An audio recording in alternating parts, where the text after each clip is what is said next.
Salut à tous. Soyez la bienvenue sur la chaîne. Je vous espère très bien portant. Ici ça va. Les amis, on va faire le pronostic quintet de ce dimanche.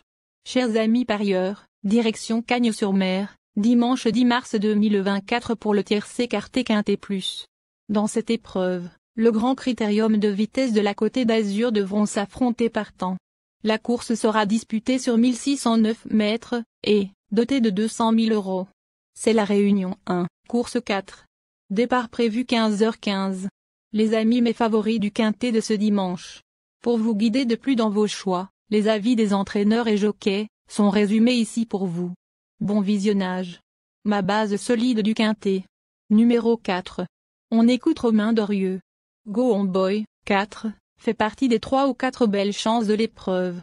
Je le laisse ferrer, comme dans le prix de Belgique. Vu la météo annoncée, ce ne sera pas plus mal. Il sait venir de derrière comme aller de l'avant si besoin. Après le prix de France, il est allé au haras de Sassy avant de revenir. Il n'est pas démonstratif le matin, mais il est bien frais. Je vise la victoire. Mon coup de cœur. Numéro 2. On écoute Benjamin Goethe. Meuro de Debay, 2, a été époustouflante ces derniers temps et assez malheureuse aussi. Pour éviter qu'elle joue de nouveau de malchance, on va essayer d'aller tête et corde et de faire un peu de train.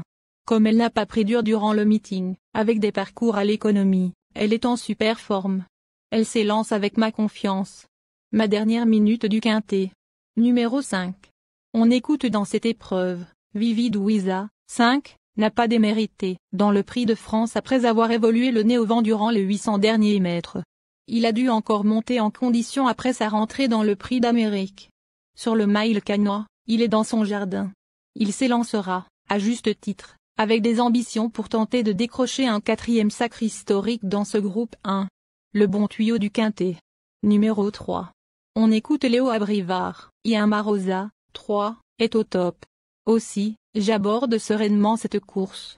Elle a hérité d'un numéro favorable. Passer d'un 4150 mètres au mile ne posera pas de problème. Elle s'adapte à tout. La longue ligne droite de Cagnes devrait lui plaire.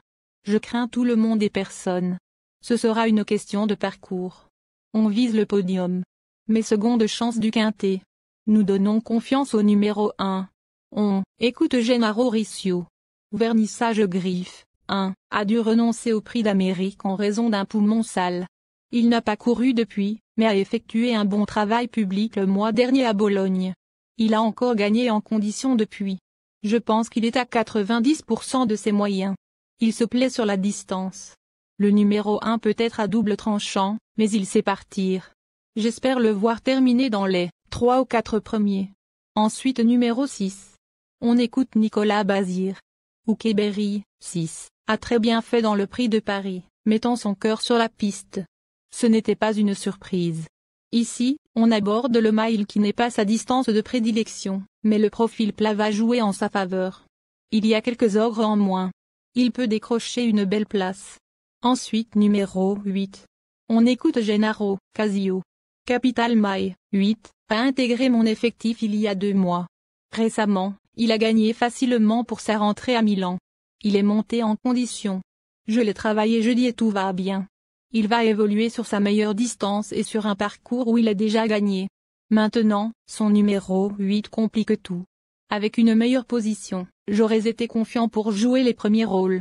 On visera une place. Enfin numéro 9. On écoute Sébastien Guarato. Eliade Dugoutier, 9, a très bien tenu sa partie dans le prix de Munich et a profité de sa position en première ligne. Ici, on est en seconde. Aussi, ce sera plus compliqué, d'autant que Vernissage Griffe n'est pas le meilleur des bouleurs. L'opposition est très relevée. Elle est bonne sur le mile et fera de son mieux. Je signe avant coup pour la 4e ou 5e